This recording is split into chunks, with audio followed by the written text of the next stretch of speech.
Muy buenos días. Vamos a dar inicio al módulo 3 del Diplomado en Ley de Adquisiciones y Contrataciones de la Administración Pública, la CAP. Como explicamos en el módulo 1, le voy a repetir por las situaciones que se dieron, en este también habrá una pequeña tarea, pero es el último módulo que implica esa actividad extra. Es más una definición, una postura en la que yo les solicito que definamos cuáles, digamos, los casos, o mediante un caso, mejor dicho, la postura personal de cada participante. Obviamente, todas las posturas personales son correctas y eso no se puede evaluar. Es prácticamente presentar un caso donde se define qué es, si para la persona lo mismo es la justicia que la legalidad, o si algo puede ser legal y al mismo tiempo ser injusto. Vamos a dar más detalles después del receso, pero se los adelanto. En el módulo 4 no hay ninguna tarea, solo son estas tres, y como explicábamos, es para cumplir un requisito que se exige a la institución que haya actividades evaluadas. Entonces, también recibieron los archivos complementarios y como ven, sobre eso no ha habido necesidad de presentar ninguna tarea. El día de hoy vamos a desarrollar el material y también van a recibir un material complementario. Lo que vamos a tratar de aclarar son algunos comentarios o preguntas que algunas personas me han enviado referente a las tareas anteriores. Debido a que todavía hay un plazo para que las personas las presenten, voy a tratar de abordar esas aclaraciones en el módulo 4. Así que por eso no las estoy abordando todavía, sino que la idea es, tal vez no solo la persona que envió la consulta es la única que la tiene, aprovechar, plantearla por este medio y que sea en el módulo 4 porque todavía hay personas que no las han enviado. Entonces, para no adelantarnos referente a esa resolución.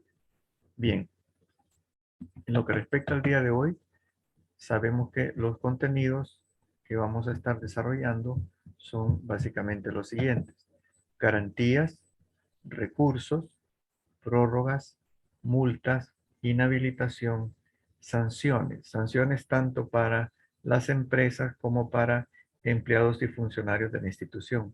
Cesación y extinción de contratos. Y luego vamos a tratar al final de la sesión de presentar la postura como institución en cuanto a los temas que acabo de mencionar. ¿A quién le asiste la razón? ¿A quién respalda el derecho? Y el concepto de justicia y legalidad. Eh, Cada persona pues tiene su postura. Para incluso profesionales del derecho que tengo años de conocer, la justicia y la legalidad son lo mismo.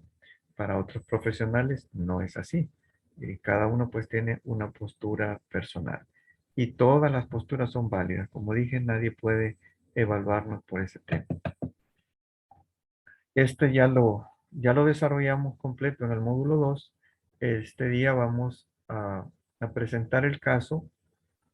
Siempre se va a ir desarrollando, pero en el supuesto que al momento que haya una notificación de la adjudicación, alguna de las empresas participantes considera que se le está vulnerando algún derecho, o si el titular ha decidido declarar desierta la licitación y la empresa dice que no procede, puede interponer un recurso de revisión.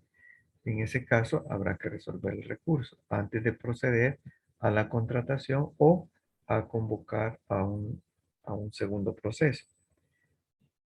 Luego, pues, también se pueden dar una serie de situaciones que implique aplicar sanciones. La más común que se sabe, pues, son las multas, pero también puede haber inhabilitaciones. Y esas implican más se puede decir, más severidad para las empresas por los casos en los que pueden ocurrir. Y siempre tendremos que llegar a la etapa de seguimiento y a la liquidación. Incluso se pueden presentar casos en los que el contratista no cumplió con sus obligaciones, haya que hacer efectiva las garantías y la institución deba completar la etapa de seguimiento con otra empresa. Sin necesidad, en algunas circunstancias se puede completar sin necesidad de abrir un nuevo proceso. Y luego, por supuesto, siempre llegaremos, como dije, a la etapa de liquidación. ¿Y por qué es importante? Consideramos que en todos los casos, tanto las empresas como las instituciones pueden llegar a una situación en la que se entorpece el proceso. Y eso es natural cuando hay muchos criterios, cuando hay intereses encontrados, cuando las circunstancias del inicio cambiaron y pueden darse, por ejemplo, ¿saben cuando tuvimos el problema de la cuarentena? Había mucho contrato, mucho proceso en etapa de seguimiento, que fue imposible continuarlo. Entonces, no era procedente la aplicación de sanciones, pero tampoco podía quedar aquel proceso desvanecido de forma automática. De alguna manera, había que estar, en algunos casos, aplicando la ley precisamente cuando ya no era posible prestar un servicio. Cuando las instituciones cerraron, la gente se fue para su casa porque la cuarentena se obligó y, por decir, si había el contrato del servicio de transporte de personal, pues carecía de sentido continuar con esa etapa de seguimiento. Bien, en lo que respecta a garantías, este es el cuadro que nos resume. Estamos en el caso de una licitación o concurso público, donde se deben exigir todas estas garantías. El artículo 31 y siguiente de la CAP nos establece los montos de estas garantías y los plazos que deben tener hasta su vencimiento. El primero, por supuesto, es la garantía de mantenimiento de oferta, siempre en la etapa de seguimiento. Volvemos a esa etapa donde las empresas están preparando sus ofertas. Cada una va a respaldar esta oferta con esta garantía de mantenimiento de oferta. El monto deberá oscilar entre el 2 y el 5% del presupuesto del contrato. Y el plazo será 30 días después del vencimiento de la oferta, no de la presentación de la oferta, porque recordemos que tiene que haber un periodo para que la Comisión Evaluadora de Ofertas haga su trabajo. Y mientras no lleguemos a la etapa de contratación, pues la institución debe estar respaldada y garantizada por esta garantía de mantenimiento de oferta. Cuando la contratación queda en firme, entonces a todas las empresas que no ganaron, pues se les devolverá esta garantía de mantenimiento de oferta y también a la que se convoca para firmar el contrato, con la diferencia que en este caso a esta empresa se le debe exigir la garantía de cumplimiento de contrato. Y esta deberá tener un monto de al menos el 10% del valor del contrato en caso de obras y hasta el 20% en el caso de bienes y servicios. Y estará vigente mientras no se haya terminado el contrato. Mientras el contratista está en la etapa de seguimiento, que está en el proceso de cumplir con sus obligaciones contractuales, esta garantía debe mantenerse vigente. En algunos casos, nos saltamos a la tercera, se tendrá que exigir la garantía de buena inversión del anticipo. Solamente en los casos en los que la empresa solicita y se le autoriza el anticipo. El anticipo podrá ser hasta el 30% del valor del contrato, pero la garantía será el 100% del anticipo. Entonces, para hacerlo con un ejemplo fácilmente comprensible, si se tratase de un contrato de $100,000, vamos a suponer que es la reparación o ampliación de una escuela en obras y el monto del contrato son $100,000, se le puede otorgar a la empresa un anticipo de $30,000 antes que empiece las obras. Pero la garantía será el 100% del valor de ese anticipo, es decir, una fianza, una garantía por $30,000. Todas las garantías solamente podrán ser admisibles si son emitidas por instituciones supervisadas por la Superintendencia del Sistema Financiero. Y eso le facilita a las partes, porque para la empresa es más sencillo obtener, negociar con una institución una contragarantía para que le emita las fianzas, y para la institución también es más expedito hacerla efectiva en caso que haya incumplimiento del contratista. En este caso, si vemos en lo que se refiere al anticipo, la vigencia será hasta que se compense el anticipo. Si recordamos del módulo 2, una de las atribuciones de los roles del administrador de contrato es aprobar el uso del anticipo, el plan de inversión del anticipo, pero al mismo tiempo el plan de amortización del anticipo. Y dentro del informe que periódicamente el administrador de contrato debe presentar, se encuentra ese saldo del anticipo. Quiere decir que en el momento que el administrador de contrato nos informe que ya el contratista cumplió con el plan de amortización del anticipo, tanto la UASI como Tesorería o a quien le competa en la institución el resguardo de la garantía podrá proceder basados en ese informe a la devolución de esa garantía.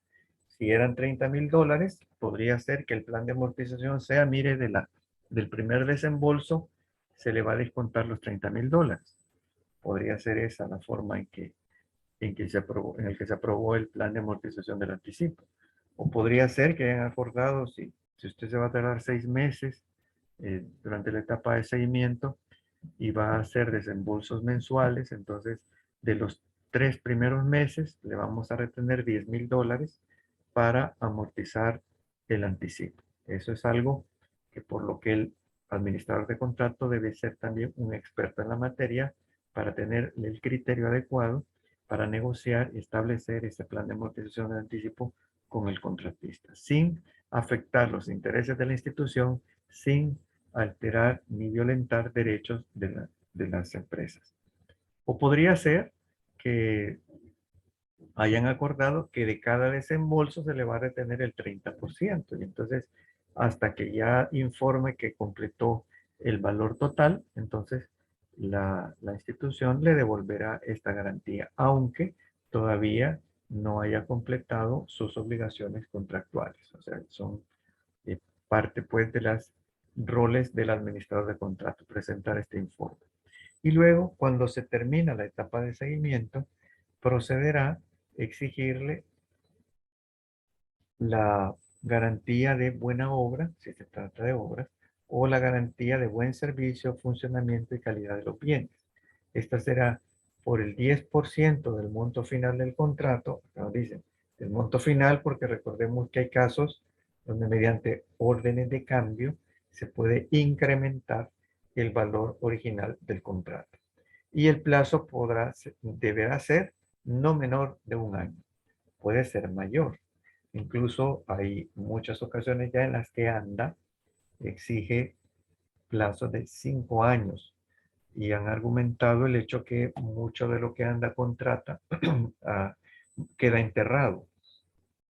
Es muy difícil en 1 año determinar si toda la instalación hecha por la empresa quedó bien o puede haber alguna falla que sea responsabilidad de la empresa. Así que ha habido muchos casos en los que están exigiendo estas garantías por un plazo hasta de 5 años. Y en cierta forma han venido como disminuyendo el monto de la garantía un 20% cada año. Y de esa manera pues liquidan eh, al, al, al último año queda cero y le dan cumplimiento a lo que estipula la ley, que durante el primer año pues tiene el valor total de la garantía. El instrumento, como dije antes, es más fácil también administrativamente exigir que se haga efectiva una garantía emitida por institución supervisada por la Superintendencia del Sistema Financiero. Ahora, en algunos casos, por decir, el mantenimiento de oferta es válido un cheque certificado. Se lo van a devolver a la empresa si gana o no gane una vez que ya se haya adjudicado y se proceda a la contratación. Pero un cheque certificado no tiene sentido para respaldar un anticipo, y esto es algo que a veces hay que explicar en algunas instituciones.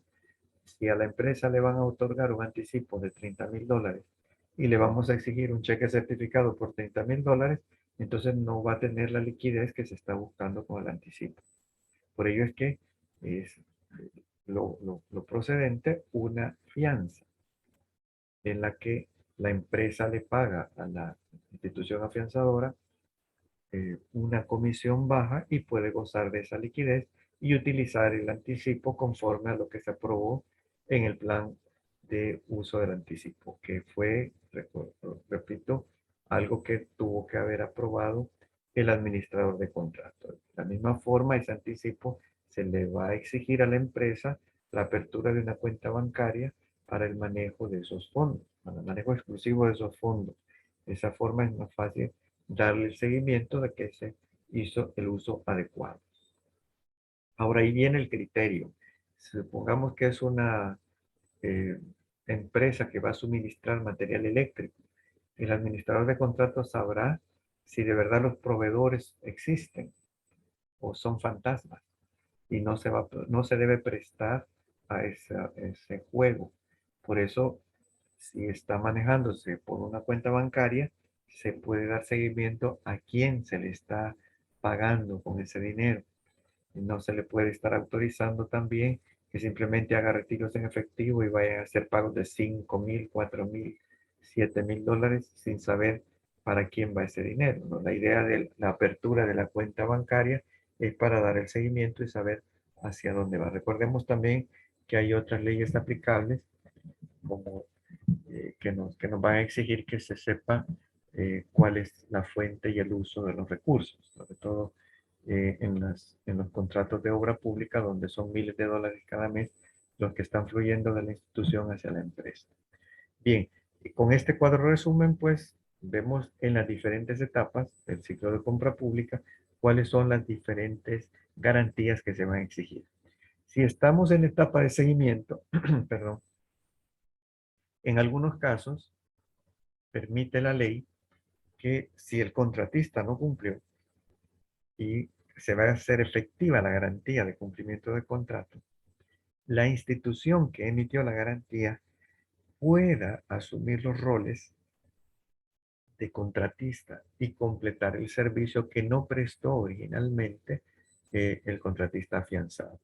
Eso, como dije, es una gran flexibilidad para la institución también, porque no tiene que iniciar un nuevo proceso para completar aquello que esta empresa dejó inconcluso, sino que se puede en algunos casos que la institución afianzadora asuma roles de contratista sin desembolsar el dinero de la garantía, de la fianza. Recursos regulados en la CAP. Artículo 76, recurso de revisión, y artículo 156, recurso de revocatoria. El artículo 76 se refiere de toda resolución de adjudicación o declaratoria de desierto pronunciadas en los procedimientos de contratación regulados por esta ley que afectaren los derechos de los particulares, procederá el recurso de revisión interpuesto en tiempo y forma. Artículo 156. Cuando el término probatorio o si la prueba no hubiere tenido lugar, deberá resolverse en definitiva de conformidad a esta ley. De la resolución solo podrá interponerse recurso de revocatoria por escrito ante el titular dentro de los 3 días hábiles siguientes a la notificación respectiva. Aquí estamos abordando el tema de sanciones.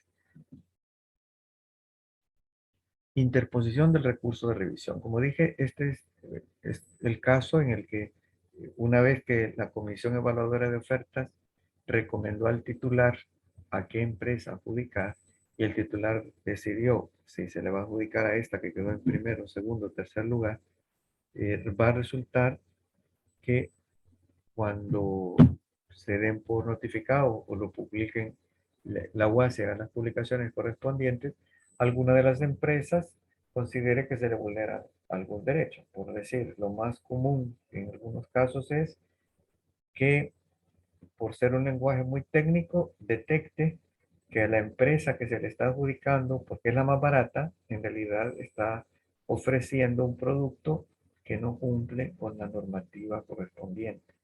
Pero eso no es fácil detectarlo para la mayoría de seres humanos, solo para especialistas en el tema. Y interpone pues un recurso de revisión. El recurso de revisión es la forma que tienen los oferentes de manifestar su inconformidad ante la administración pública de la resolución que adjudica o declara desierta una licitación o concurso público. Este procedimiento es la única forma en sede administrativa de impugnar la resolución del resultado de un proceso de licitación o concurso público. Con la interposición de este se agota la vía administrativa. ¿Por qué es importante? Nosotros en El Salvador no podemos, digamos, tomar la vía jurisdiccional si no se ha agotado la vía administrativa. No podemos acudir a los tribunales. La vía jurisdiccional, pues los tribunales, el órgano judicial, no podemos presentar una demanda en lo contencioso administrativo si no hemos agotado la vía administrativa hacia el interior de la institución. Por ello, si la empresa recibió la notificación, le vamos a adjudicar su competencia está más barata, pero al revisar la competencia ha ofrecido un producto que no es ni de cerca lo que la institución exige en las bases de licitación o de concurso, presenta el recurso de revisión, interpone el recurso de revisión y le responden que no, que de todas formas no procede y se le está adjudicando a la otra empresa. No quiere decir que ya tiene que darse por resignado. No, ahora ya puede recurrir a la vía eh, jurisdiccional, pero una vez agotada la vía administrativa. Artículo 77. Interposición del recurso. Deberá interponerse por escrito, con razones de hecho y derecho, ante el funcionario que dictó el acto del que se recurre. 5 días hábiles contados a partir del día siguiente de la notificación. El recurso será resuelto por el mismo funcionario dentro de un plazo máximo de 10 días hábiles posteriores a la admisión del recurso. Dicho funcionario resolverá con base a la recomendación que emita una comisión especial de alto nivel, CEAN, nombrada por él mismo para tal efecto. Contra lo resuelto no habrá más recurso. El silencio administrativo es favorable. La CEAN, la Comisión Especial de Alto Nivel, si recordamos, viene apareciendo en aquellas láminas de los actores del ciclo de compras públicas desde el módulo 1. No la habíamos tenido presente en ninguno de los casos porque únicamente aparece aquí, cuando una de las empresas al menos interpone este recurso de revisión. El silencio administrativo, lo que quiere decir, el silencio administrativo es también un acto administrativo. Acá nos dice que es positivo.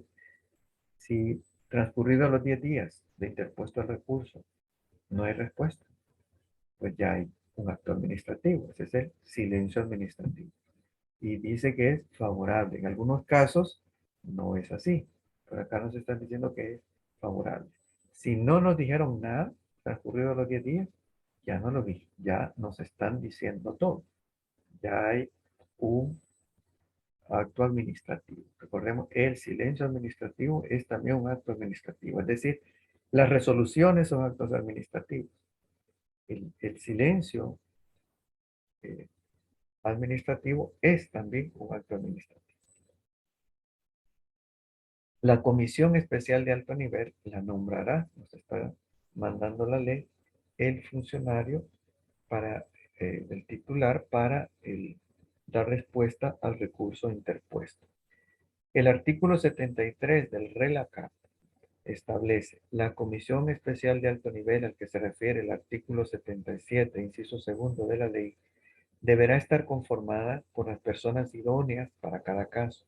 No necesariamente deben pertenecer a la institución y en ningún caso podrán ser las mismas que conformaron la Comisión de Evaluación de Ofertas. La integración de dicha comisión especial deberá ser diferente para cada recurso según la naturaleza de las obras, bienes o servicios a contratar. Cuando estábamos hablando de material eléctrico, podría ser que la institución no haya profesionales con suficiente especialidad para el manejo de ciertos tecnicismos. Y tal vez los titulares digan, vamos a pedir apoyo a los ingenieros de CEL. Entonces, puede integrar en la comisión especial de alto nivel a funcionarios de otra institución pública que tengan la experiencia y la especialidad que se requiere para dar la respuesta adecuada, oportuna, procedente. Por eso también es importante que veamos que aquellas personas que integraron la comisión evaluadora de oferta, está siendo claro el RELACAP al decirnos que ya no podrán integrar esta nueva comisión, no podrán ser parte de esta nueva comisión. Y de la misma forma que la comisión evaluadora de ofertas desaparece como actor del ciclo de compras públicas al momento de enviar mediante acta la recomendación al titular para la adjudicación, esta comisión, la CEAN, va a desaparecer una vez que dé respuesta al titular sobre los argumentos que, que está planteando la empresa, que considera pues que no debe proceder a eh, a la adjudicación. En estos casos, entonces, mientras no se responde el recurso, la UASI no puede convocar a la empresa ganadora adjudicada para firma, porque ¿qué va a ocurrir? Podría ser que la comisión evaluadora de ofertas, al revisar, diga, mire, la empresa tiene razón. Esta que ustedes les están adjudicando, que la comisión evaluadora de ofertas estaba recomendando, está más barata, pero lo que ofrece no está ni de cerca, no corresponde, no cumple la normativa o no cumple las especificaciones técnicas que la misma institución está exigiendo en las bases de licitación o concurso. Y lo que procede entonces es adjudicarle a la del segundo lugar, que es la única que está cumpliendo. Y en ese caso, pues la adjudicación eh, no va a quedar en firme a la que estaba, sino que a la siguiente. Y se va a contratar en base a esta resolución. Prórrogas. Puede haber prórrogas del contrato, prórrogas de la vigencia del contrato, prórroga de los plazos, prórroga de la garantía. Por cuestión del tiempo, vamos a abordar acá la prórroga de los plazos. Sobre todo, recordemos lo que casi siempre le preocupa a las empresas es que no les multen. Y sobre todo si ha ocurrido algún evento que les retrasa en la etapa de seguimiento, que les impide hacer las entregas a tiempo. Y la ley es clara que si la entrega es tardía, se debe aplicar multa. Pero si no es responsabilidad del contratista, entonces habrá una prórroga de estos plazos. Artículo 86 de la CAP y 76 y 83 del RELACAP. Las prórrogas de los plazos aplica para órdenes de cambio. Eso es obra pública. Si el retraso del contratista se debiere a causa no imputable al mismo debidamente comprobada, tendrá derecho a solicitar y a que se le conceda una prórroga equivalente al tiempo perdido. Va a presentar la solicitud. El administrador de contrato va a gestionar ante la UASI. Recordemos eso, lo vimos en el módulo 2. El administrador de contrato no puede otorgar prórrogas. Va a gestionar la prórroga ante la UASI. Y la UASI se va a basar en el informe del administrador de contrato. Y vamos recordando también que en el informe, en aquel modelo, está establecido cuál es la postura y la recomendación del administrador de contrato ante una solicitud de prórroga. La prórroga no da derecho a compensación económica y debe hacerse dentro del plazo contractual. Si por alguna razón estábamos por suministrar alguna entrega y vino la tormenta huracán Julia y cerró las vías de acceso, hubo derrumbes durante 4 días, fue imposible llegar, entonces procede, eso no es responsabilidad del contratista, procede que solicite y se le otorgue una prórroga por los 4 días que fue imposible el acceso, pero debe solicitarla antes que se venza el plazo. No vamos a esperar que se venció el plazo y hasta entonces la vamos a solicitar. Ya no tiene el derecho, ya perdió el derecho, no se le puede otorgar prórroga si ya el plazo está vencido. También podría ser que el contratista tenía personal listo para hacer la descarga allá en el punto de entrega que quedó aislado precisamente. La prórroga no da derecho a compensación económica. La prórroga va a impedir que se le multe, pero no da derecho a compensación económica. Eso es importante. A veces, desde el punto de vista de la empresa, podría ser que diga, mire, pero esto es un costo que yo no tenía previsto. Pero el funcionario o funcionaria no está facultado a reconocerle una compensación económica. No le da la ley el derecho a compensación económica. Simplemente va a impedir que se le multe. Y algo que es importante, aunque lo haya plasmado en bitácora, aunque lo haya enviado en carta al, al administrador de contrato, tiene que formalizar la solicitud de prórroga. Recordemos que la- el funcionario o funcionaria tiene que dar respuesta a esta solicitud. Está en la obligación de dar respuesta a la solicitud de prórroga. El hecho que el administrador de contrato se dé por enterado no quiere decir que se le ha otorgado una prórroga. Se necesita que la formalice. Modificaciones para los contratos. Ya el contrato en la etapa de seguimiento se puede modificar.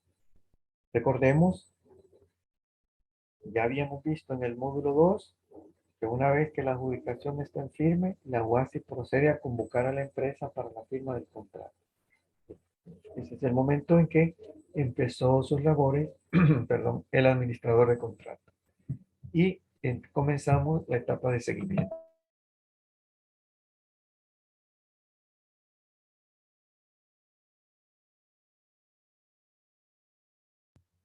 Será pues posible, factible, modificar contratos en algunas circunstancias. ¿Cuándo? Primero, antes del vencimiento del plazo. Las modificativas se van a solicitar o otorgar antes del vencimiento del plazo, por circunstancias imprevistas y comprobadas. Si hablábamos de la tormenta Julia, obviamente hay que documentar. eh, Dentro de un año, a lo mejor nadie se va a acordar exactamente en qué fecha ocurrió la tormenta Julia. Y también documentar esos derrumbes que no nos permitieron circular por la zona, porque era la única vía de acceso. Esto es algo que va a ir en el informe del administrador de contratos. Es algo que la empresa debe también eh, documentar, agregar a la solicitud de prórroga o de modificativo. Los contratos de obra se pueden modificar mediante órdenes de cambio y no deben exceder del 20% del valor inicial del contrato. Dicho límite no aplica en casos de estado de emergencia o interés público. En caso que no esté en vigencia un decreto de estado de emergencia, pues en obra pública se puede incrementar con órdenes de cambio hasta un 20%. Entonces, si estamos hablando de ese contrato del inicio de $100,000, a través de órdenes de cambio puede llegar a $20,000 más, $120,000. Yo no recuerdo si el paso del Jaguar fueron 20 millones. Quiere decir que por órdenes de cambio se pueden generar 4 millones más de facturación para la empresa. Por eso mencionamos que la inversión en obra pública es de las más voluminosas. Y el paso del Jaguar es una adjudicación por contratación directa cuando no hay decreto de estado de emergencia vigente. Entonces, si vemos, eh, si al inicio no, alguna empresa perdió por $1,000,000, hay una serie de órdenes de cambio ya una vez contratado que pueden llegar a un 20% del valor original del contrato. Si en Naciones Unidas la empresa fueron 10 millones, ese 20% prácticamente se convierte en 2 millones adicionales de facturación, que para las economías centroamericanas 2 millones adicionales de facturación para la mayoría de empresas es una cifra importante. Tal vez en el mundo desarrollado no es mucho. Una remodelación de la estación del metro de Manhattan, de una estación del metro de Manhattan cerca de las Torres Gemelas, ha costado 4.000 millones. Es una estación del metro, pero en los niveles de inversión que se manejan en Centroamérica, 2 millones de dólares todavía es mucho dinero. Entonces, un incremento en facturación por 2 millones en El Salvador es interesante y significativo para las empresas. También hay prohibiciones. No se pueden modificar los contratos en estos casos. Artículo 83b de la CAP. Los contratos no podrán modificarse cuando se encuentren encaminadas a cualquiera de los siguientes objetivos. Alterar el objeto contractual. Si recordamos del módulo 1, mediante especificaciones técnicas en la etapa de planificación o mediante términos de referencia, la unidad solicitante define el objeto contractual. Por eso es importante que quede definido adecuadamente. ¿Qué es objeto contractual? ¿Qué es lo que vamos a comprar? ¿Cuál es el bien que vamos a adquirir? ¿Cuál es el servicio que vamos a contratar? Que no se puede definir por marcas, solo por especificaciones técnicas o por términos de referencia si se trata de servicio. Queda prohibido, quiere decir que los titulares no pueden alterar el objeto contractual. Y si la licitación se declara desierta, tampoco pueden modificar el objeto contractual. Podrán hacer otras modificaciones para una segunda convocatoria, pero no pueden alterar el objeto contractual. Literal B, favorecer situaciones que correspondan a falta o inadecuada planificación de las adquisiciones o convalidar la falta de diligencia del contratista en el cumplimiento de sus obligaciones. No se puede modificar el objeto contractual en caso de errores o omisiones. Eh, Tanto si vemos en este mismo literal B dice favorecer situaciones que corresponden a falta de inadecuada planificación de las adquisiciones. La etapa de planificación debe incluir la evaluación de todos los detalles. Si se nos olvidó incluir que el contratista traiga empacado de cierta forma y ahora se lo vamos a exigir, pues ya no podemos modificar porque no lo incluimos. Recuerdo en uno de esos casos de ANDA donde no incluían unas piezas que ellos le llaman anclajes y las normas técnicas de ANDA exigen que se hagan anclajes, pero la licitación no lo exigía. Y entonces fue una falta de planificación. Y Corte de Cuentas lo observó. ¿Y a quién le corresponde? Pues a las funcionarias y funcionarios encargados de la etapa de planificación o convalidar la falta de diligencia del contratista en cumplimiento de sus obligaciones. Pues resulta que programó, envió el despacho, eh, sabía que las bodegas reciben hasta las 3 de la tarde y era un producto que se puede dañar y llegaron a las 3:10, lo dejaron estacionado para entregar a las 8 y esa noche llovió y no lo protegieron y se dañaron y ya no los pueden recibir porque el embalaje era de cartón. Entonces, no podemos modificar para aceptar esa falta de planificación de parte del contratista. Recuerdo, pues, hay casos más complicados donde a veces se dejan a la intemperie cemento. Entonces, quien cometió la falta de diligencia deberá pagar. Recordemos que estas son compras que se pagan con fondos públicos y por lo tanto cada funcionaria y funcionario va a responder por el manejo de estos fondos públicos que son propiedad de todas las salvadoreñas y salvadoreños. Entonces no podemos simplemente decir, pues, otorguemos más. Por lo menos las, los ciudadanos y ciudadanas de a pie no vamos a poder nunca simplemente ir a tomar más recursos para reparar daños ocasionados por errores u omisiones. Incumplimientos contractuales. ¿A qué nos vamos a referir? A esta pequeña lista que parece lógica, pero que a veces se pierde de vista ya en el fragor de la batalla. Mora en el cumplimiento de las obligaciones. Ese es un incumplimiento. Y ahí tendremos que aplicar lo establecido en el artículo 85 de la Carta. La falta de presentación de garantías. El artículo 31 y siguiente que comenzamos a abordar al inicio. No suministro de bienes o servicios o suministrarlos en cantidad o calidad inferior a la pactada. No ejecución de obra. Incumplimiento de aspectos técnicos. Artículo 23, literal J del relator.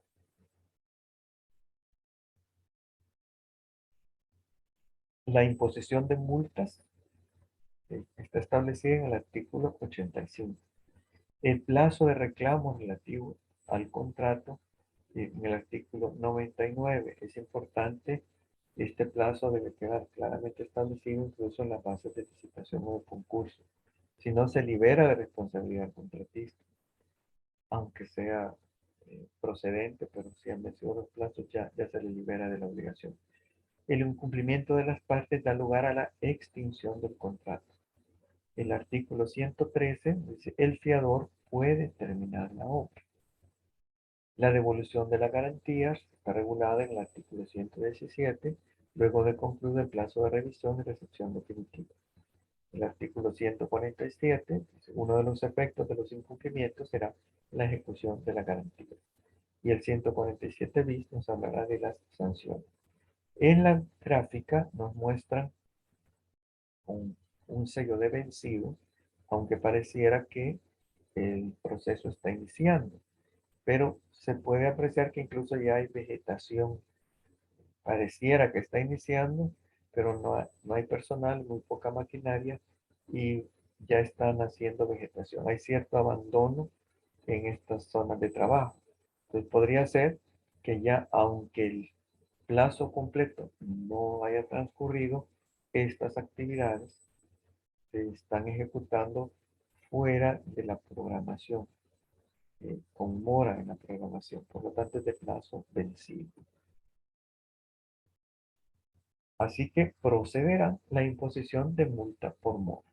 La imposición de multa es una sanción administrativa establecida en la Ley de Adquisiciones y Contrataciones de la Administración Pública, la CAP, a consecuencia de la mora en el cumplimiento de obligaciones de los contratos y órdenes de compra. Se entenderá por mora el cumplimiento tardío de las obligaciones contractuales por causas imputables al contratista. No puede realizarse el procedimiento de imposición de multas hasta que se haya realizado la entrega tardía de los pactados. Aunque sepamos que no va a entregar a tiempo porque la fecha programada era hoy y no lo va a concretar, no podemos aplicarle multa aunque sepamos que lo va a entregar mañana. Entonces, no procede. Hasta que la entrega ya se efectuó, va a quedar establecido cuántos días de mora son las que proceden para la aplicación de multa. Esto es bien delicado también en el caso de los contratos cuando el porcentaje de la multa por mora represente hasta el 12% más del valor total del mismo, procederá la caducidad del contrato y la ejecución de la garantía de cumplimiento del contrato. En el caso del contrato de $100,000, si ya hay multas acumuladas por $12,000, procede la extinción del contrato. Y además, no es que ya no hay obligación para el contratista, sino que deberá ejecutarse la garantía de cumplimiento del contrato. Para la imposición de una multa a un contratista, la institución deberá seguir el debido proceso establecido en este manual. Esto está tomado del manual de la UNAR. Como siempre, les invito a que lo descarguen porque debe ser la versión más reciente para garantizarnos que se está dando cumplimiento a lo establecido en la Ley de Procedimiento Administrativo. Bueno, vamos a hacer un breve receso en este momento. Al regresar, más o menos dentro de 10 minutos, comenzaremos a abordar el artículo 85. No se va a aplicar multas a funcionarios y empleados de la institución. Las multas son aplicables para las empresas, pero sí abordaremos sanciones para funcionarios y empleados. ¿En qué casos y cuáles son esas sanciones? Y luego también es importante Recordar lo que abordamos del principio de legalidad. No se pueden inventar sanciones. Hace unos años, ya con la vigencia de la ANACAT, en una licitación del Seguro Social se imponía una multa para las empresas que instalaban lámparas y las lámparas no encendían. Como sin ninguna base legal, pues no procedía la aplicación de esa multa. Recordemos que existe este el principio de la potestad sancionadora, ¿no? No puede el Estado eh, simplemente aplicar sanciones si no tiene el funcionario o funcionaria la facultad correspondiente. Esta sí está establecida en la ley, hay una base legal.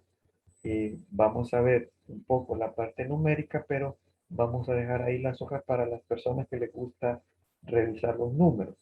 Entonces, acá la UNAC nos proporcionó una, un pequeño cuadro cómo se calculan las multas.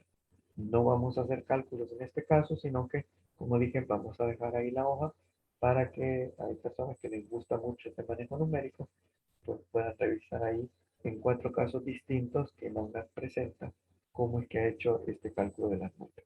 Por el momento, pues hacemos este receso. Volvemos aproximadamente dentro de 10 minutos.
Bien, vamos a continuar. Artículo 85, la CAP. Cuando el contratista incurra en mora por el incumplimiento de sus obligaciones contractuales por causas imputables al mismo, podrá declararse la caducidad del contrato o imponer el pago de una multa por cada día de retraso de conformidad a la tabla siguiente. 1. En los primeros 30 días de retraso, la cuantía de la multa diaria será de 0.1% del valor total del contrato. Si vemos, solo son 10 centavos por cada $100. Cualquiera dirá, pues no es mucho, pero en realidad, como se va acumulando, se hace bastante dinero. 2. En los siguientes 30 días de retraso, la cuantía de la multa diaria será del 0.125% del valor total del contrato, 12 centavos y medio por cada $100. Los siguientes días de retraso, la cuantía de la multa diaria será del 0.15% del valor total del contrato, 15 centavos por cada $100. Cuando el total del valor del monto acumulado por multa represente hasta el 12% del valor total del contrato, procederá la caducidad del mismo, debiendo hacer efectiva la garantía de cumplimiento del contrato. Recordemos que la multa no depende del criterio del funcionario o funcionaria. Si se dan los hechos de una entrega tardía, debe aplicarse la multa. Deberá iniciarse el proceso sancionatorio para la aplicación de la multa. No se puede, con nuestra mentalidad latina salvadoreña, un poco las multas las relacionamos con el reglamento de la Ley General de Tránsito, donde hay gente que se pone a tratar de negociar con la gente que no le aplique la multa, y realmente eso pues ya no procede, mucho menos si estamos hablando de la CAP, no se puede negociar la aplicación de la multa, es que está en la obligación, si los hechos ya están consumados, se debe aplicar la multa. Así que como empresa vamos a impedir que se den esos hechos que generen la aplicación de la multa. Si la entrega se retrasó por causas no imputables al contratista, pues la vamos a documentar. Y aquello que dependa del contratista, nos vamos a esforzar para hacer las entregas a tiempo.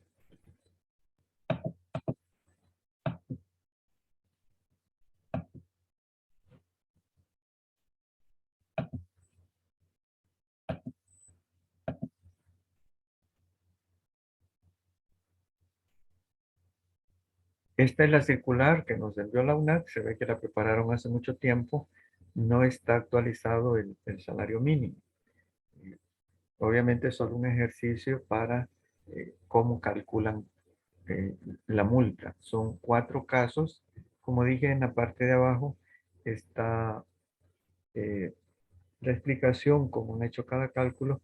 Si ven el salario mínimo, cuando elaboraron esta tabla era de $233.10, está oscilando los $360 el salario mínimo del sector comercio. Eso significa SMSC, salario mínimo del sector comercio.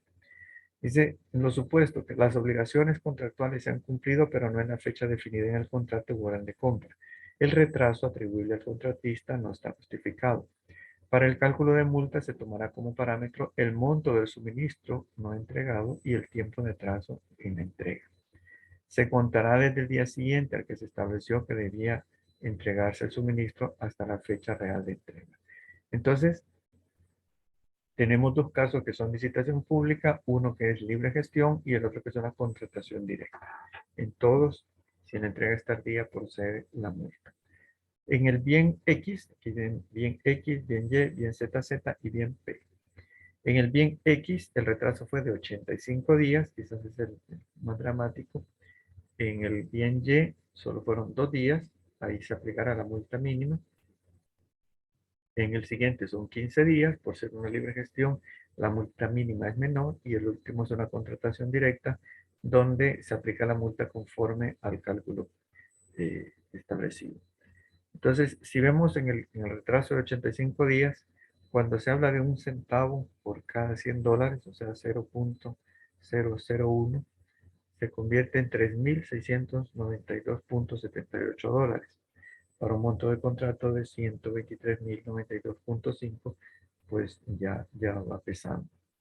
Aunque esto se calcula sobre el monto entregado tardío. Luego, para los días del 31 al 60, la multa procede al 0.00125, 4.615.97, y para los restantes días, que sería del día 61 hasta el 85, se hace un total de 12.924.72, que es la multa a imponer. Todavía no llega al 12% del valor del contrato, pero sí ya está bastante elevado. En el siguiente caso, como la multa solo aparece de $200, lo que procede es aplicar la multa mínima, que sería un salario mínimo. En el siguiente, por ser una libre gestión, también se tiene un valor en base al cálculo solo de $15, entonces procede la multa mínima para una libre gestión.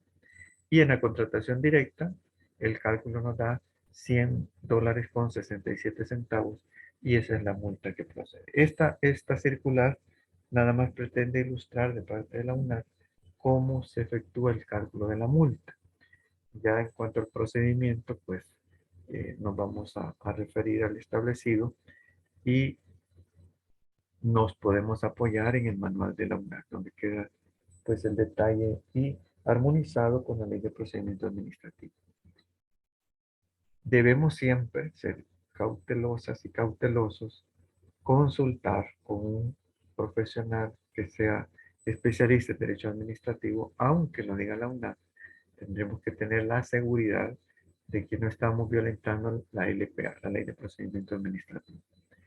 Artículo 147. Cuando existe incumplimiento del contrato imputable al concesionario, la entidad concedente hará efectiva la garantía correspondiente. Efecto de no pago de multas. ¿Qué ocurre si la empresa no paga las multas? Podría ser que haya presentado oferta para otro proceso en la misma institución. Dice, no se dará curso, artículo 159, a nuevos contratos con el mismo ofertante, mientras éste no haya pagado las multas o el valor faltante o averías en el que haya habido lugar por incumplimiento total o parcial del contrato. Eso en caso que no pague las multas. La multa es una sanción, como dije, para empresas. Luego, inhabilitación para participar. El efecto de no pago de multas le va a impedir participar en otros procesos dentro de la misma institución, pero está habilitado para participar en el resto de instituciones. Puede irse a otras instituciones a presentar ofertas, aunque obviamente esta información será relevante al momento que le evalúen su oferta en otro lado. Inhabilitación, artículo 158 de la CAP. La institución inhabilitará para participar en procedimientos de contratación administrativa al ofertante o contratista que incurra en alguna de las conductas siguientes. Vamos a ir detallando los caso por caso porque son diferentes plazos de inhabilitación. La inhabilitación, recordemos, que va a impedir que participe en todo el estado de El Salvador. No podrá en el órgano legislativo, ni en el órgano ejecutivo, ni en el órgano judicial, ni en las municipalidades. Y para ello, pues la UNAC mantiene esa publicación, cuáles son las empresas inhabilitadas, cuáles son los plazos de esa inhabilitación, dependiendo de la gravedad de, de- de los hechos. Así será el plazo de 1 hasta 5 años, donde no podrá participar. Un caso fue una empresa extranjera que dejó abandonado cuando se llamaba el proyecto Diego de Holguín. Entonces fue inhabilitada, ya pasaron los 5 años, ahora ya vuelve a ser contratista del Estado y está haciendo carretera. Pero durante 5 años no pudo ser contratista del Estado salvadoreño. La inhabilitación es una sanción administrativa establecida en la CAP como consecuencia del cometimiento por parte de los particulares de ciertas conductas que dicha ley sanciona. Esta sanción imposibilita la participación de los particulares en procedimientos de contratación administrativa en todas las instituciones de la administración pública, mientras dure la misma. su plazo está determinado por la gravedad de los hechos cometidos por el oferente o contratista y puede ser de 1 hasta 5 años. Para inhabilitar a un oferente o contratista, la institución deberá seguir el debido proceso contenido en este manual, notificar a la UNAC en caso que se imponga la inhabilitación, a más tardar el día hábil siguiente de estar en firme la resolución, adjuntando copia del acta de notificación. Por supuesto, en el procedimiento de inhabilitación aplica la ley de procedimiento administrativo, aunque la CAP establezca otra. En esta parte se va a aplicar la ley de procedimiento administrativo. Y por ello nos vamos a apoyar en la UNAC. Ellos ya habrán sacado a estas alturas en limpio cuál es el procedimiento de inhabilitación conforme a la ley de procedimiento administrativo. Y ahí es importante que la empresa, cuando se le notifica, haga uso del tiempo de ley para dar respuesta. O sea, si considera que no procede, que le apliquen la sanción, entonces deberá eh, proceder, porque los plazos están corriendo, presentar prueba y demás dentro del plazo que la ley estipula. Para ello, pues, les queda para su lectura este artículo 160 de la Carta.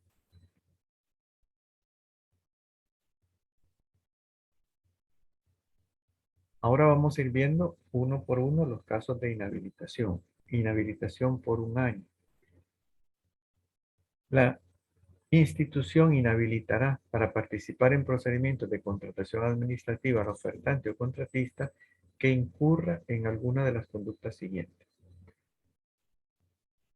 El primer inciso está declarado inconstitucional. Nos vamos al siguiente. Haber sido sancionado de conformidad al artículo 25, literal C de la Ley de Competencia. Pues muchas personas ya conocen este artículo 25. Si no, lo vamos a comentar someramente. Son las prácticas oligopólicas. Cuando nos vamos a diferentes sectores de la industria, sabemos que no es un monopolio, es un oligopolio. La práctica oligopólica está sancionada por la ley de competencia en El Salvador. Para eso hay una superintendencia y demás. ¿Y qué es un oligopolio? También lo menciono porque en algunos grupos hay gente que lo pregunta. Supongo que aquí todo el mundo lo sabe, pero por si hubiera alguien que no lo sepa, lo menciono. Monopolio está claro para todo el mundo, que es que en cierta industria solo existe una empresa que ofrece ese producto. Recuerdo yo que antes, cuando solo había una fábrica de aceites en El Salvador y se impedía que viniera aceite del extranjero, prácticamente era un monopolio del aceite. Aceite El Dorado era el único. Después apareció aceite Orisol, pero eso es un monopolio. Si en lugar de ser una empresa única, tenemos un grupo de empresas, las que, únicas que ofrecen ciertos productos o servicios, estamos frente a un oligopolio. Entonces, podría haber prácticas que sanciona la ley por amaños, manipulación del mercado, a las que se pueden prestar algunas empresas, por decir algo. Si solo son 3 empresas que venden cierto producto, imagínense cualquier producto, el que sea, y solo tenemos 3 empresas.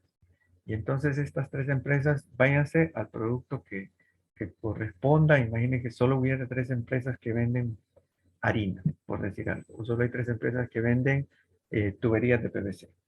O solo hay 3 empresas que venden medicinas para el dolor de cabeza. Entonces, en cualquier caso, lo que la ley de competencia nos dice, que si estas empresas en secreto se ponen de acuerdo a hacer acuerdos para manipular el mercado, y por ejemplo dice, mira, eh, tú vas a tener buenos precios en la zona de Santa Ana. Yo voy a tener solo buenos precios en San Salvador y tú, el tercero, es solo en San Miguel. Entonces nos vamos a adueñar cada uno de una zona del mercado salvadoreño. Y ahí vamos a vender solo nosotros al precio que nosotros digamos. Si se les descubre, se les demuestra, esa es una práctica oligopólica.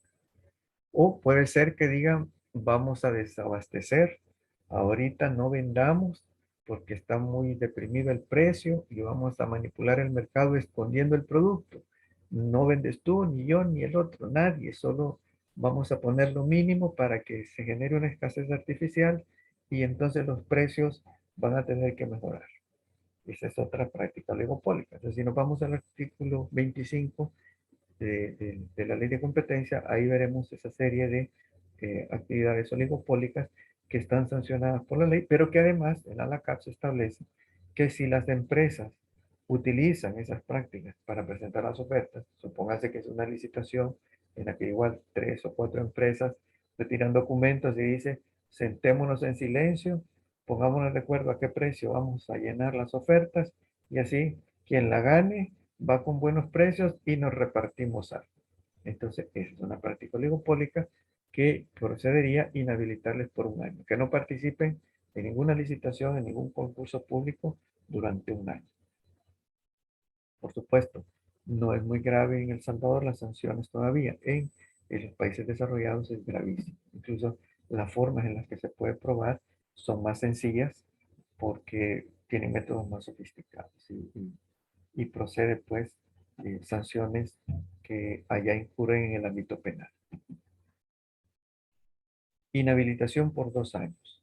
Reincidir en la conducta contemplada en los literales del romano anterior. Bueno, pero es importante decir, si las empresas deciden constituir un asocio temporal para presentar una oferta, que son competidores y dicen, mira, nosotros hemos hecho este asocio temporal para ofertarle en conjunto. Si lo están haciendo abiertamente, entonces no procede la sanción, porque es válido que hagan un asocio temporal. Estamos hablando de manejos ocultos para manipulación de precios. Luego, inhabilitación por 2 años decía reincidir en la conducta contemplada en los literales del romano anterior. Luego, si afectare reiteradamente los procedimientos de contratación en los que participan. Hay empresas conflictivas, complicadas, que no les interesa más que retrasar. Entonces, si eso se detecta, le van a inhabilitar por 2 años, que no puede presentar en ninguna institución del Estado salvadoreño. No suministrar o suministrar un bien, servicio u obra que no cumpla con las especificaciones técnicas o términos de referencia pactadas en el contrato u orden de compra. Por eso es importante que el administrador de contratos sea experto en la materia. ¿Qué pasa si la empresa está cumpliendo y el administrador de contratos desconoce cuáles son las especificaciones técnicas? Porque no tiene dominio sobre el objeto contractual. Podría estar sancionando a una empresa injustamente. Incluso podría darse que le toque recurrir a la empresa para deshacer este tipo de sanciones. Inhabilitación por 3 años. Reincidir en alguna de las conductas tipificadas en los literales B y C del romano anterior. No suscribir el contrato en el plazo otorgado o señalado sin causa justificada o comprobada. O sea, si le convocó ya la UASI, venga a firmar el contrato, tráiganos la garantía de cumplimiento de contrato y dicen, no, ya no vamos a firmar. Entonces, le van a inhabilitar por 3 años. Por eso las empresas van a estar trabajando con la seriedad correspondiente, eh, si es que ya llegaron a esa etapa, pues, para la contratación. Simplemente alguien que le dice, "Mire, ya le emitimos la orden de compra, no puede ahora decir, no, gracias, yo no la quiero. No, procederá a que se le sancione. Obtener ilegalmente información confidencial que le sitúe en ventaja respecto a otros competidores. Por supuesto, es difícil de probar. Inhabilitación por 4 años. Reincidir en la conducta contemplada en el literal B del romano anterior. Y aquí hay algo curioso. Este, que es un acto de corrupción craso, pero no está en el top. No son 5 años de inhabilitación para quien suministrare dádivas directamente o por intermedio de tercera persona a funcionarios o empleados involucrados en un procedimiento de contratación administrativa. Acreditar falsamente la ejecución de obras, bienes o servicios en perjuicio de la institución contratante. Parte de la cultura latina nos ha complicado en este último párrafo. En realidad, se han tenido que crear mecanismos para verificar que lo que las empresas reportan es cierto, que muchas se han jugado el acreditar falsamente ejecución de obras, bienes o servicios sin tener pues la experiencia correspondiente. Empresas que se dedicaban a otra cosa de repente aparecen contratadas por algo que no procede. Y por supuesto, hay un momento en el que lo pueden hacer, pero todo es cambiante. Dentro de 2, 3, 4 años, estos que les respaldaron a lo mejor tienen otros intereses o ya no van a estar o están en otro lado y ahí es donde empiezan a tener problemas con las auditorías. A veces pueden ser el mismo gobierno, pero hubo cambio de funcionario y el que llega nuevo ya no tiene la misma visión o ya no tienen el respaldo que tenían y aquí tienen un asidero para inhabilitar. Inhabilitación por 5 años. Reincidir en alguna de las conductas contempladas en los literales B y C del romano anterior. Invocar hechos falsos para obtener la adjudicación de la contratación. Engaño. Participar directa o indirectamente en un procedimiento de contratación pese a estar excluido por el régimen de prohibiciones de esta ley. Este régimen, pues lo estaremos hablando más a detalle en el módulo 4. Si en la empresa, pues hay personas que no pueden participar como contratistas del Estado por el cargo que están ostentando. Ocuparon a lo mejor una empresa, pues lo que va a proceder es que esa empresa se le inhabilite por 5 años.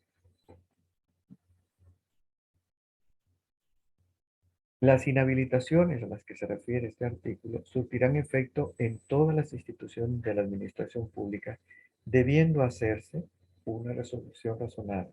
De todo lo actuado, la UASI deberá incorporar la información al registro e informará a la UNAC de dichas inhabilitaciones para su correspondiente divulgación. Si un proveedor inscrito en el registro le sobreviene alguna causal de inhabilidad con posterioridad a la inscripción, esta será dejada sin efecto hasta que cese su inhabilidad. Como dije, se puede verificar en el portal de la UNAC, comprasal.gov.sb, cuáles son las empresas que están inhabilitadas y cuál es el plazo todavía en días. Ahí lo tienen ellos determinado que va a estar vigente esa inhabilitación. Bien, ya vamos resumiendo. Hoy sí ya completamos a todos los actores del ciclo de compras públicas. Ya integramos a la CEAN, que es la que no había aparecido hasta el momento. Hoy, pues obviamente no procedía que apareciera porque estuvo en la etapa del módulo 2, la CEO, y la CEAN es la que nos servirá para clarificar los hechos y proceder a la adjudicación y contratación para que haga su labor el administrador de contrato y esa empresa oferente se convierta pues en contratista y es la que va a empezar en la etapa de seguimiento a facturar. Esta pues cómo se va completando este cuadro de actores del ciclo de compras públicas. Ahora hemos abordado las sanciones a empresas. Vamos a empezar a abordar sanciones a funcionarios o empleados públicos. Todavía estaremos abordando otras sanciones a empresas, pero antes de continuar, estamos acá abordando estas a empleados y funcionarios. Las infracciones cometidas por los funcionarios o empleados de las diferentes instituciones de la administración pública para los efectos de esta ley se clasifican en leves, graves y muy graves. Artículo 151 de la CAA. Infracción leve. No incorporar oportunamente la documentación pertinente al expediente administrativo. Esta es la infracción. Ya vamos a mencionar cuál es la sanción. No permitir el acceso a contrataciones de forma injustificada a las personas involucradas en el proceso posterior a la adjudicación del mismo. Omitir en los informes, dictámenes y actos datos relevantes para el estudio de las ofertas, cuando se determine que los conocía con anterioridad a la presentación del informe o dictamen. Si guardo una información, podrá decir no mentí, eh, pero guardo información relevante con lo que no tuvo criterios adecuados tal vez las personas que estaban evaluando ofertas. No remitir o no proporcionar oportunamente a la UNAD la información requerida. Infracción grave. Retrasar injustificadamente la recepción de obras, bienes y servicios. Si el administrador de contratos se niega a recibir los bienes o se inventa nuevos requisitos que no estaban contemplados en los documentos contractuales, pues estamos ante una infracción grave. Recibir o dar por recibida obras, bienes o servicios que no se ajusten a lo pactado o contratado o que no se hubieran ejecutado. Aquí también, aquí estaría dañando a la institución. En el primer apartado está dañando a la empresa. Infracción muy grave. Causar un perjuicio patrimonial debidamente comprobado siempre que la acción fuera realizada con dolo, fraude, impericia, negligencia o mala fe en el procedimiento para contratar o en el control de la ejecución. Procedimiento para contratar, la etapa de seguimiento o el control de la ejecución. Gestión de la compra, perdón, y en la etapa de seguimiento. Incluye acá no solo el fraude, el dolo o la mala fe, sino que la impericia y negligencia. Quiere decir que no cabe aquello que en nuestra cultura es, miren, yo no tenía mala intención. No, no importa. Siempre es una infracción muy grave por impericia o negligencia. Es que yo no sabía cómo se hace. No, no es que quise dañar, no es que quise que las cosas salieran mal, no, no importa.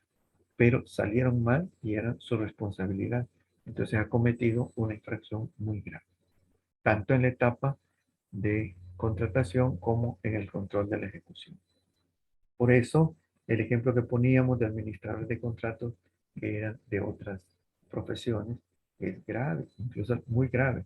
La persona debe eh, razonar para que decirle al titular, mire, no puedo aceptar por tales o cuales razones. Debo desistir de esta designación porque no tengo el conocimiento, la experiencia, lo que proceda para dar las labores correspondientes para seguir adelante con las labores en la etapa de seguimiento como administrador de contrato. Porque se está asumiendo esta responsabilidad. Ahora veamos las sanciones.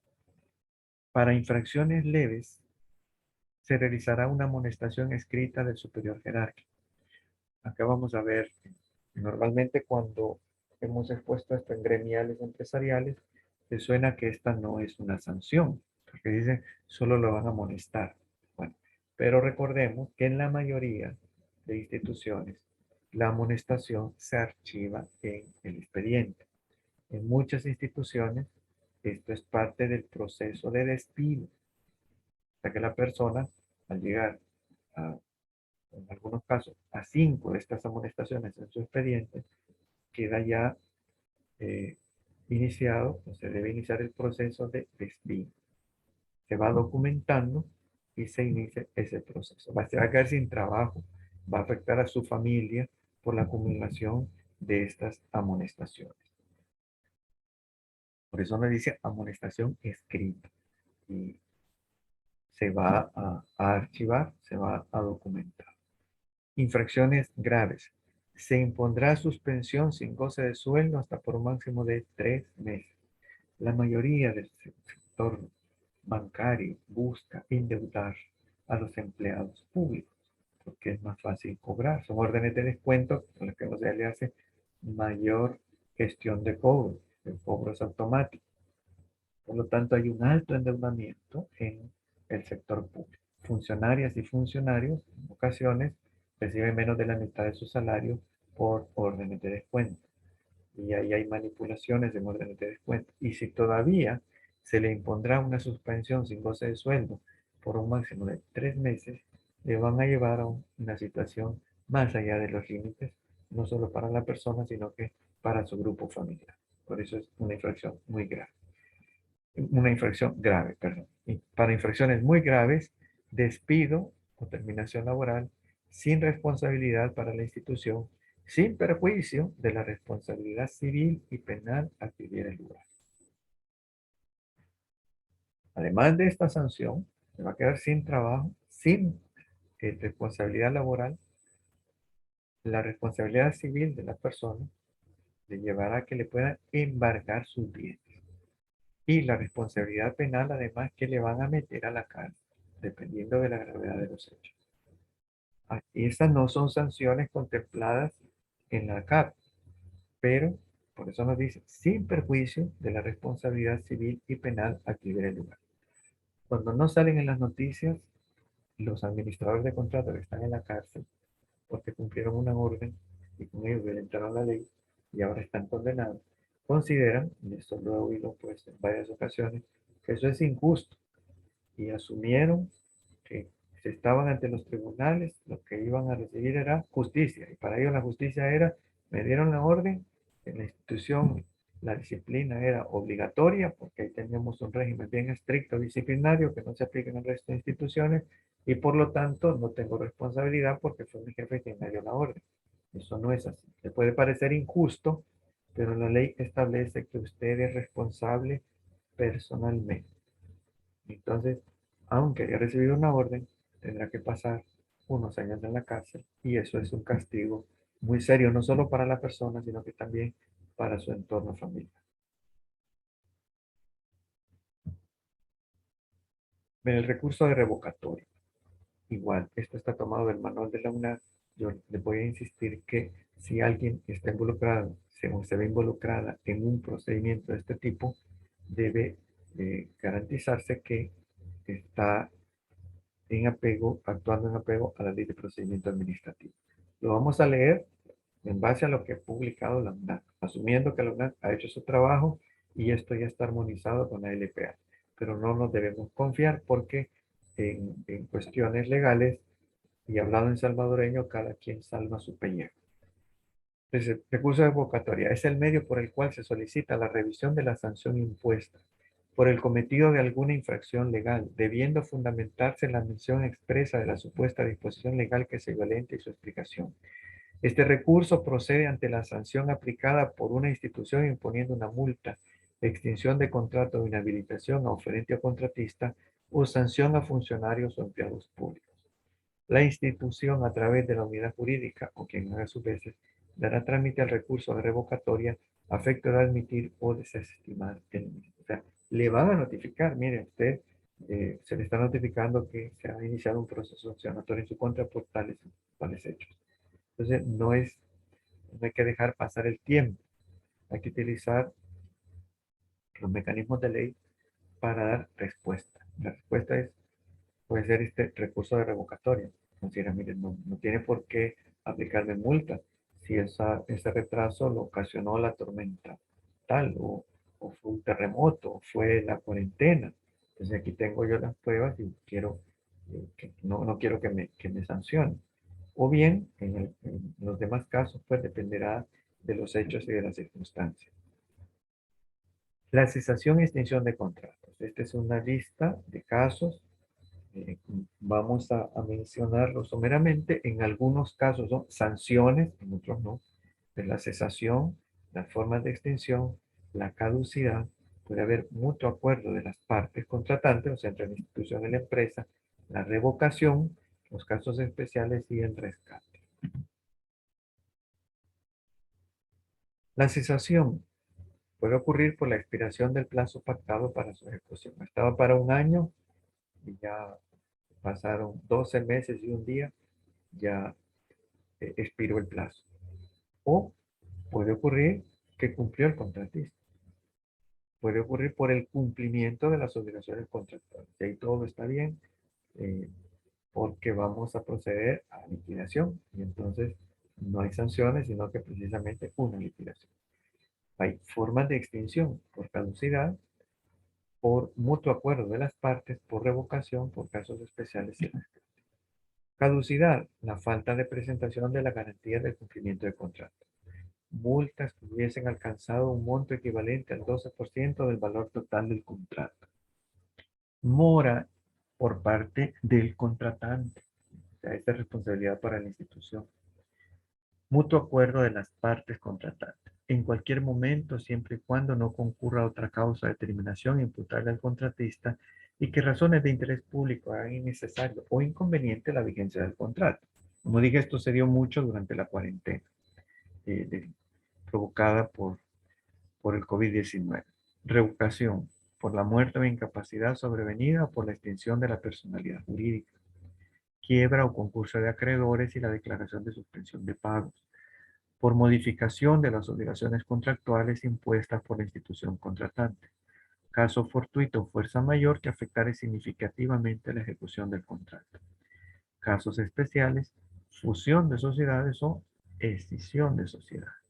Y el rescate opera en casos de concesión de obra o servicio público. La administración pública pasa a administrar dicho servicio o a ejecutar la obra. Bien, aquí hemos completado pues estos aspectos y estas infracciones que pueden generar sanciones, tanto para empleados como para funcionarios de la institución. Ahora ya en estos últimos minutos, como dije, este tema está asociado a la tarea. La tarea consiste que me envíen un caso. Como tenemos los recursos actuales, el caso me pueden enviar un enlace si lo encuentran en YouTube, me envían el enlace de YouTube. Un caso en el que ustedes muestren cuál es su postura entre el concepto de justicia y de legalidad. Para algunas personas se va a los tribunales de justicia, obviamente, pero en realidad en nuestro medio, recordemos que estamos en la zona latina del mundo, nos basamos en el derecho romano. Se va a aplicar la ley. En el derecho anglo, los jueces tienen un poco más de libertad, pero en este mundo que viene de esta raíz romana, no hay tanta libertad de parte de los jueces y juezas. Entonces, en el caso que me van a enviar, puede ser del ALACAP o de cualquier otro caso. Se trata de si ustedes consideran que siempre que se aplica la ley, se imparte justicia. O si opinan que un acto o un hecho puede ser legal, pero al mismo tiempo ser injusto. Entonces, cada quien tiene su postura, eso no lo podemos evaluar. Todas las posturas son correctas e igual de valiosas. Lo que les ruego es un caso, donde muestren, mire, para mí la justicia y la legalidad son lo mismo. Si se aplica la ley, se está impartiendo justicia siempre. O para quien puede ser que opine que no es así, que un hecho, hay leyes que se prestan para que ocurran injusticias. Un acto puede ser legal y al mismo tiempo ser injusto. Y esto lo hacemos para aclarar porque, sobre todo a profesionales de otras disciplinas, se les da alguna influencia por lo que nos viene de Broadway y Hollywood, y Netflix y demás, donde precisamente se vende la idea que en los tribunales se imparte justicia. Y, por ejemplo, en los casos que les he mencionado de administradores de contrato, consideran que ha sido injusto. Y a lo mejor fue injusto, pero se aplicó la ley. Aunque fue desagradable para los que nos enteramos. Esta es la postura nuestra como institución. No es obligatorio compartirla, es simplemente una aclaración de ideas, conceptos. El término justicia proviene del vocablo latín, o sea, el lenguaje de los antiguos romanos, justitia, que resulta difícil de definir ya que varía de acuerdo a la cultura y valores propios de cada comunidad, así como también de la cosmovisión de cada individuo. La justicia es, a grandes rasgos, la virtud de dar a cada cual lo que le corresponde. Esto puede utilizarse teniendo en cuenta las limitaciones de la justicia como poder o bien, estableciendo lo equitativo en base a lo razonable. Pues nos parece que esto todo el mundo estará de acuerdo. Bueno, la justicia es una virtud, la virtud de dar a cada cual lo que le corresponde. Ahora veamos, depende de la cultura y los valores de cada comunidad. Si vemos, como dije, El Salvador se basa mucho en derecho romano. ¿Y por qué? Porque fuimos parte del Imperio Español. No fuimos colonia española, eso es un error. Fuimos parte del Imperio Español. Y el Imperio Español antes fue parte del Imperio Romano. Entonces tenemos esa raíz en el derecho romano. Pero, ¿qué ocurre en nuestras comunidades de Latinoamérica? Son una región muchísimo más grande, que toda Europa. Para hacerse una idea en espacio, acá se ve cerca la Ciudad de México con la ciudad de Bogotá, más o menos en Centroamérica. Esa es más o menos la distancia de Madrid a Moscú. Eso ocupa toda Europa. Europa es un continente pequeño. América es muchísimo más grande y más variado, hay más culturas. Entonces lo que puede parecer justo en una zona no lo va a ser en otra. Para poner un ejemplo, cómo cambia, qué hay en El Salvador, qué es lo justo si alguien tiene en su casa un vaso de vidrio y llega un invitado y se lo rompe, lo quiebra. ¿Qué es lo justo? Pues para nosotros en nuestra cultura es pues que nos ayude a limpiar y que nos pague lo que nos costaba el vaso, o nos lleva uno igualito de repuesto. Esa es nuestra cultura, eso es lo justo para nosotros en El Salvador y lo más seguro que en toda Latinoamérica. Pero hace siglos, allá en la antigua Roma, en el otro lado del mundo, en el Mediterráneo, y hace 2000 y 2500 años, ¿qué consideraban justo para alguien que rompía un vaso? 10 latigazos. Eso era lo justo. Entonces, cuando un romano nos dice, es la virtud de dar a cada cual lo que le corresponde. ¿Y qué le corresponde al que nos rompe un vaso? A los antiguos romanos, 10 latigazos. Para nosotros, en el siglo XXI, en Latinoamérica, eso nos parece injusto. Pero para aquellos romanos, eso era lo justo, porque el vaso era una joya muy valiosa y no les importaba reponerla, les importaba castigar al culpable, porque eso era la cosmovisión romana. El derecho romano establecía que el derecho no lo tiene porque las personas sean iguales ante la ley. No, para los antiguos romanos, y eso lo vemos todavía en la mentalidad europea, el derecho lo tiene el más fuerte. Y eso, aunque no se dice, es todavía ha quedado en los genes de algunas culturas. Para la antigua Roma, el derecho lo da la fuerza. El derecho lo tiene el más fuerte. Ahora eso, aquí en Latinoamérica, choca con la postura latinoamericana. Ahora, la justicia, antes vimos una virtud, la justicia como un valor. La justicia es el valor moral que sostiene la vida en sociedad y que responde a la idea que cada persona obtiene lo que le corresponde, lo que le pertenece o lo que se merece. Es decir, es un principio ético que la mayoría de las personas del mundo decide respetar en pos de una vida armoniosa y civilizada. Para ver cómo cambia lo justo, incluso como valor, aunque sean dos países anglo, Inglaterra y Estados Unidos, están los dos en el hemisferio norte, son muy parecidos, pero no siempre coincide que consideran justo de un lado del Atlántico y del otro. Nos vamos a los jefes de Estado. Hasta hace poco estaba viva todavía la reina Isabel. Ella, como jefa de Estado, de los fondos públicos, tenía la facultad, el derecho de darle dinero a sus nietos. Podría hacerlo, porque eso es justo para la mentalidad del Reino Unido. Pero si nos vamos del lado de los Estados Unidos, acá no consideran, aunque sean anglos también, justo y sería un escándalo que el jefe de Estado, que está al frente de esa nación, tome fondos públicos para darles efectivo a sus nietos. Es decir, vemos, no es lo mismo lo que consideran justo de un lado del Atlántico y del otro, aunque mantengan una vida armoniosa y civilizada en base al marco que consideran justo. Ahora, la justicia en el ámbito judicial.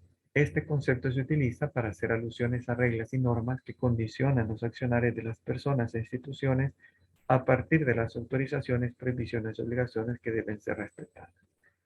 Para el establecimiento de estos condicionamientos, las sociedades suelen tomar como base el consenso proveniente de la mayoría de los individuos de una sociedad con respecto a aquello que es considerado como malo y bueno. Estas normas y reglas suelen ser formuladas y puestas por escrito por los miembros del poder legislativo de cada distrito, cuya principal función es justamente esta, porque es legislativo, porque legisla. De ahí emanan las leyes. Como dije, en la antigua Roma, el Senado, En algunos casos el emperador emitía un edicto, una ley, y los jueces estaban en la obligación de hacerla cumplir.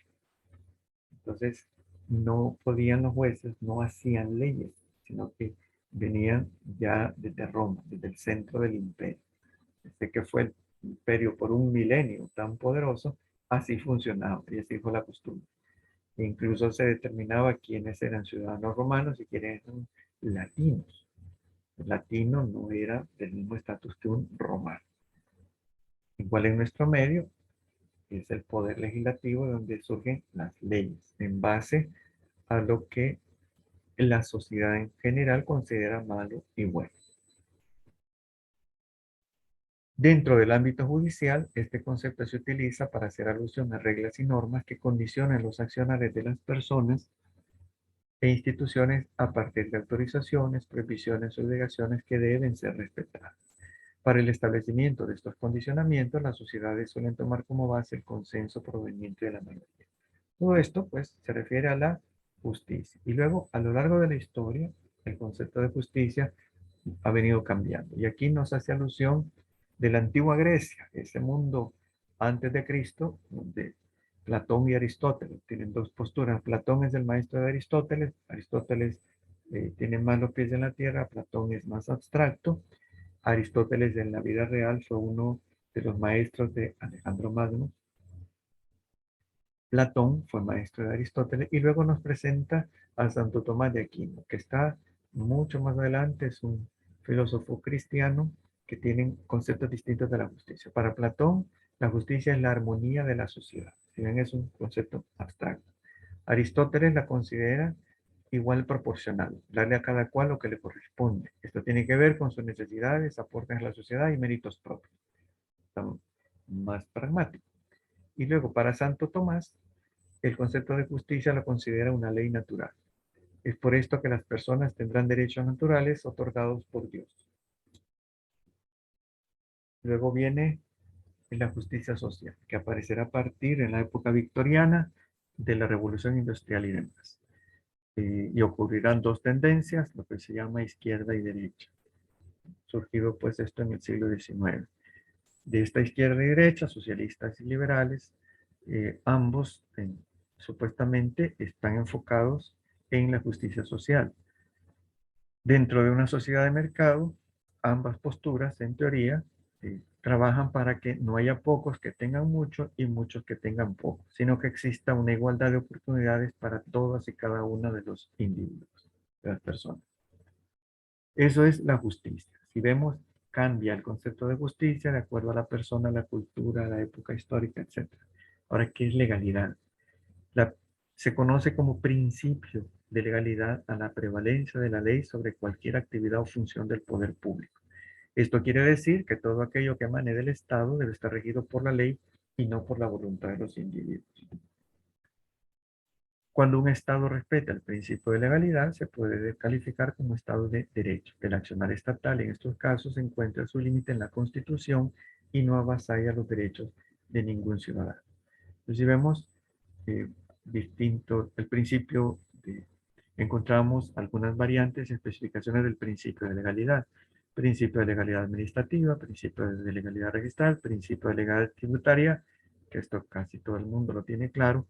Con este, lo que viene a establecerse es que únicamente una norma jurídica que tenga carácter de ley puede determinar las bases de las obligaciones tributarias. Es decir, que solo aquella puede delimitar quiénes tienen que hacerle frente al pago de las mismas, en qué fechas, mediante qué sistema, las acciones que serán calificadas como infracciones e incluso cuáles serán las sanciones por cometerlas. Entonces, eh, hablamos acá del principio de legalidad tributaria porque todo el mundo paga impuestos, pero vemos las diferentes variantes del principio de legalidad. Antes que se nos acabe, nos dejen fuera del aire por el plazo de la plataforma, les muestro, esta es la tarea, se refiere a cuál es su opinión. Muestre con un ejemplo, real o ficticio, cuál de estas afirmaciones es la correcta.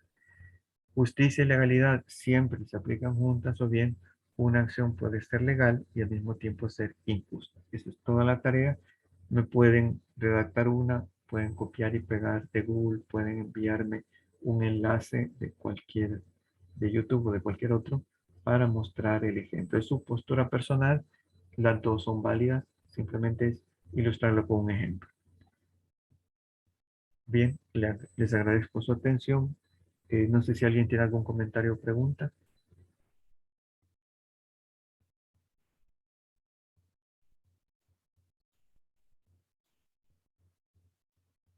Bien, entonces nada más me resta reiterarles mi agradecimiento. Les deseo lo mejor para ustedes y sus familias. Hasta luego.